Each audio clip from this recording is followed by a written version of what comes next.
Welcome back to Digital PR Explained. I'm your host, Britt Klontz, and today I'm joined by Andy Hirschfeld, a New York-based journalist whose work has appeared in Al Jazeera, Bloomberg, Fast Company, Slate, Daily Beast, and Time Out. Andy's reported on everything from deepfakes to Ozempic and even culinary culture in New York City. He's really done it all, and he's done it across staff roles, freelance gigs, TV, radio, and digital. Primarily, Andy covers economics in general, but what made me reach out to Andy wasn't just his resume. It was a recent LinkedIn post that hit home for anyone in PR. Andy shared what he wishes PR people knew about pitching freelancers. Today, we're talking about why pitching freelancers is different from pitching staff reporters, what makes a freelancer actually want to pitch your client to their editor, and also how to build the kind of relationship that leads to coverage. So let's get into it. Andy, welcome to Digital PR Explained. You've written for just about every outlet under the sun, from Fortune and Fast Company to Time Out. For people who aren't familiar with your work, how do you describe what you cover? That's a good question, and thanks for having me. I would say what I cover is money and the way it moves, the good, bad, and ugly. So I really cover everything from climate change and the creator economy to the latest in business news from the White House to really any sector you can think of. It's really pretty broad, and that's kind of by design, so I can cover and focus on a lot of different subject areas. Makes sense as a freelance journalist. You're also juggling a lot of different formats. You do long form articles, quick hits in radio, TV. Do your story needs change based on the medium or outlet that you're writing for? Yeah, absolutely. Some outlets want bigger features. Some places prefer, stories with the central character. Other places like to talk broadly about trends and themes. So it really kind of depends on the place. As a journalist, also in the freelance landscape, sometimes I do have contract roles at outlets and will be there for a while. And so that can also kind of shift a lot. Right. I could see that. So, to give my listeners some more context, I invited you on the podcast because I came across a LinkedIn post that you wrote that really Mhm. stuck with me. It was about your role as a PR, as a freelance journalist. And the note, and by the way, listeners, I will link to the LinkedIn post in the show notes so you can read the whole thing. It's not short, but it's not, I'm not going to read it. But the line that really stuck out for me was the bar for freelance stories to land significantly is higher. And that's you speaking from the perspective of a journalist and you pitching your editors. Can you break that down? What do PR pros get wrong when pitching freelance journalists? That is a good question. There are a lot of things that PR pros do wrong. First off, freelance journalists have a much higher barrier to entry because our stories have to offer something particularly unique that a staff writer couldn't, simply just do. A lot of those challenges and a lot of those stories are things that provide deeper context that aren't just an instant response to the news of the day. And so we're talking about things like landing exclusives, uh, big name interviews, exclusive analysis, and things like that, access to certain events and experiences to cover that not a lot of other journalists can really have access to. Particular insight that a specific writer may have into a certain subject area. So for a freelance story to really land, it needs to be a bigger sell than what a publication can just have there. staff reporters do. I guess this is a good time maybe to ask you if there is a pitch or even a PR relationship that stood out to you recently for all the right reasons, and perhaps that'll lend itself to a really nice example. Yeah, I would say a story that really, really worked for me was this profile I did for Bloomberg Business Week back in the winter on this company called IndyPass. Um, I don't know if you are a skier or not, Mm. but there's this monopoly in the ski pass industry that is increasingly, made it more difficult for resorts to do business and has made skiing more expensive. Those are Altera and Vail resorts. They have increasingly kind of targeted the market and positioned themselves to really take control. And this smaller enterprise that's growing quite rapidly, called IndyPass, is kind of challenging that. They're kind of an underdog story. Um, they bring a lot to the table in terms of how they're kind of disrupting the industry, but they're also, not perfect. There are a lot of holes in what their argument is and their pitch as a company. So like looking at the story holistically, from like what the company is doing, how they're trying to make inroads, but kind of the where are their challenges, where are their holes, like what is the holistic picture of this. And they were a central character, but obviously they play a bigger part in an ecosystem. And that kind of story really resonated as a pitch. And that was not something that just happened overnight. That was explored. There was a lot of conversations about where this fits and what outlet it fits in, or what outlet this would fit for. So it's part of a bigger ecosystem.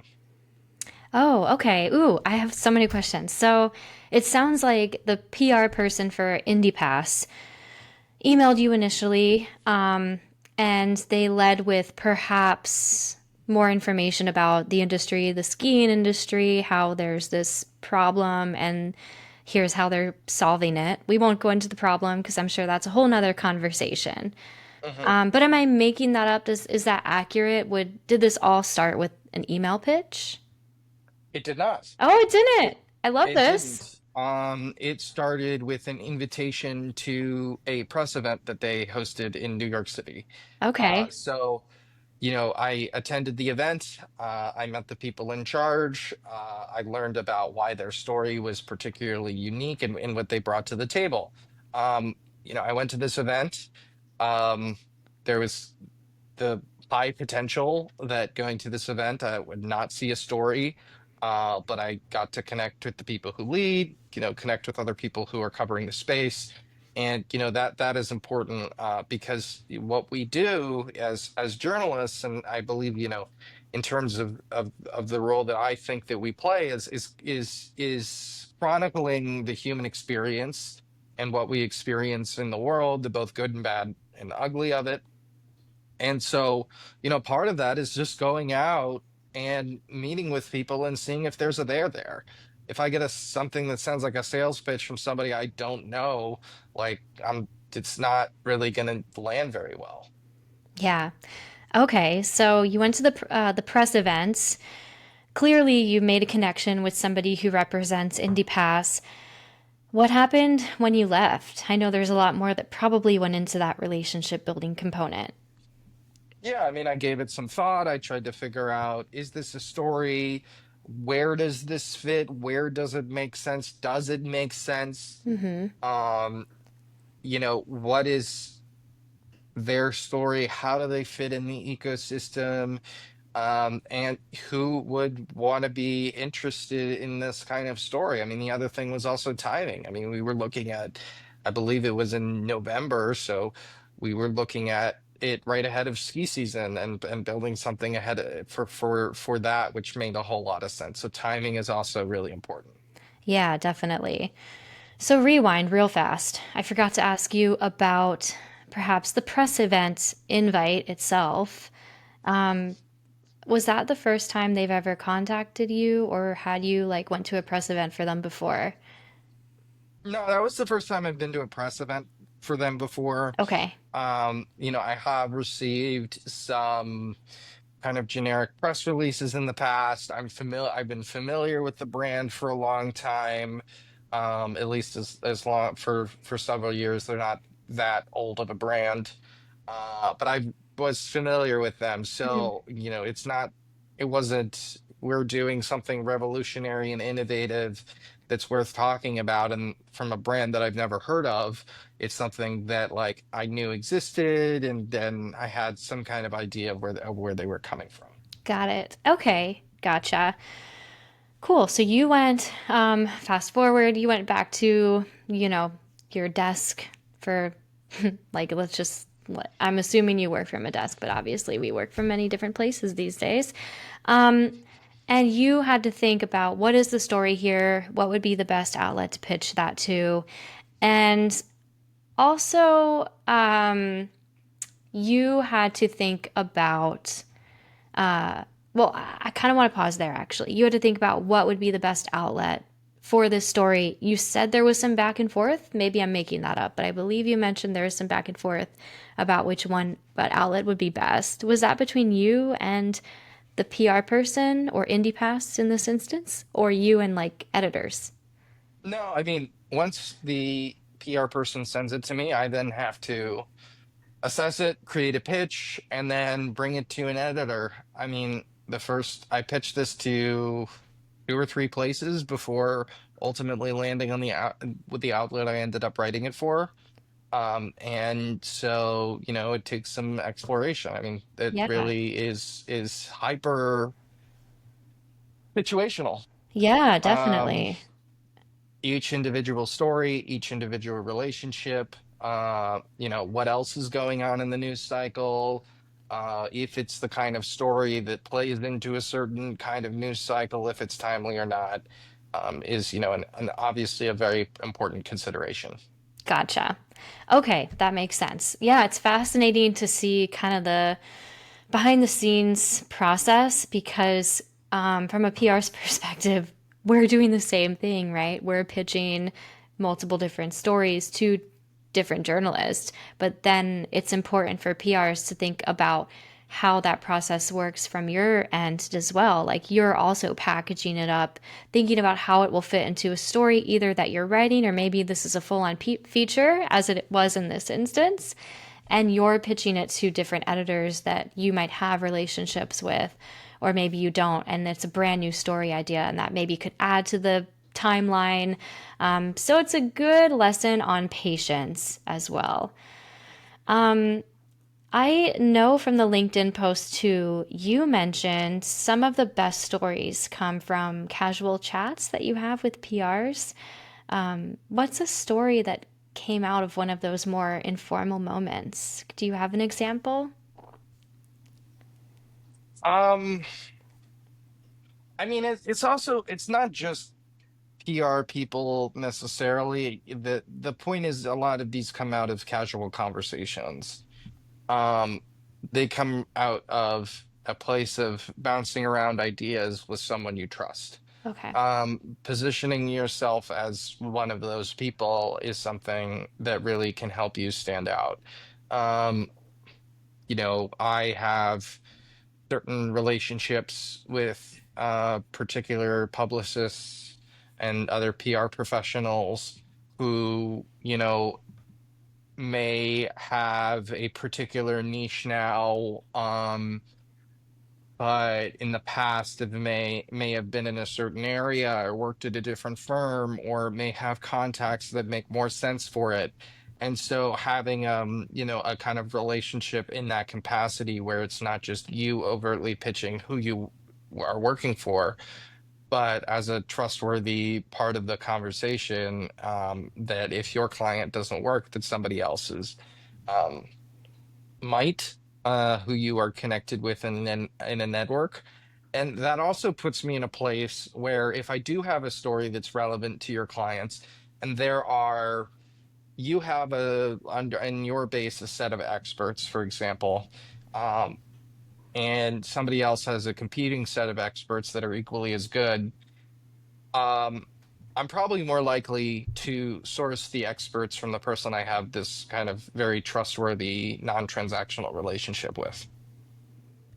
I love to ask journalists sometimes just how many pitches they get in their inbox each day. And I'm sure as a freelance journalist who covers so many different topics, you must get a ton. How many pitches in one single day would you say you receive on average? Anywhere between 1 to 300. Wow, 300 a Yeah. day? Yeah. Okay. And what is your suspicion for that? Do you feel like you're Uh, probably on a media list database somewhere under various topics that just don't relate to your beat anymore? Yeah, I think that's a large part of it. And I also think there's, an abuse of some of the intention of what these mailing lists really should be for. Mm-hmm. Um, I get a lot, I feel like those platforms are really intended to be sending press releases, and people just treat those as platforms to send mass pitches to every journalist who covers that beat or any beat closely touching it. And so, it's worth asking yourself, if you are doing that, why would a journalist want to write the same story that 150 other journalists might be writing? Like, I see that. I see it coming from, a list where it says, hey, do you want to unsubscribe? Clearly, it's a list. Why would I want to write a story on something you pitched to 150 other people? We're not in the journalism landscape right now. Content is king. We're focusing, and most outlets are focusing on impactful reporting, not just saying the exact same thing that everyone else is saying. And that is, obviously a change in how the industry operates. But there's also just so many stories to cover. And if can tell that you just sent the same pitch to so many different people, I'm not going to take it seriously, because even if it is a good pitch, I now know, hey, like, if I don't jump on this now, there's going to be 25 other articles about this. Why would my story on this same thing be relevant? Yeah. And many times, too, to your point about being a sales pitch, a press release can just inherently read as a sales pitch. I mean, Well, unfortunately. sometimes a press release can be good. It can get something on my radar that I may not know about. I get listservs on everything from stuff from the White House to earnings reports to new products coming out. And like, those are helpful, so it's on my radar. But when they're framed like a pitch, it's very clear that you're using it to do some shortcuts. And I know a lot of journalists on beats ranging from politics to food and beverage. And I've never heard anyone say, I really appreciate being on this mass mailing list. Yeah, I will say also, pitching a freelance journalist, and just one or two can be a huge risk. Sure, I get that. But at the same time, those are the stories that are those big, ambitious profiles in New York Magazine and the New York Times and Wired, name your publication, that then every other outlet is like, and the New York Times reported X, Y, and Z, and then we'll link back to your uh, article. So, like, that one story can be significantly more impactful than the 80 stories you tried to get and put in places, like, not to throw shade at any particular outlet, but a place like Forbes. So, like, those can really make a huge difference. Yeah, no, that's really good additional context. Yeah. Okay. Great. Well, Andy, thank you so much for coming on Digital PR Explained. It's been very enlightening to just hear the perspective of a freelance journalist and your day to day, and also how you like to work with PRs. So, thank you so much for taking the time. Thank you. One last question for you. Where can my listeners find you? How can they keep up with your work? Obviously, LinkedIn. And again, I'll link to your LinkedIn profile and that particular post that we've been referencing in the show notes. But anywhere else that they should follow along with everything you're up to. Yeah. You can find me on Blue Sky, on Twitter. I'm not going to call it X. TikTok, Instagram, all those places. I have the same handle, which is very handy. It is Andy Reports. Ah, love that. Okay, very Yeah, easy. Cool. Well, I will link to all of those in the show notes too. Thanks again. of course. Have a good one.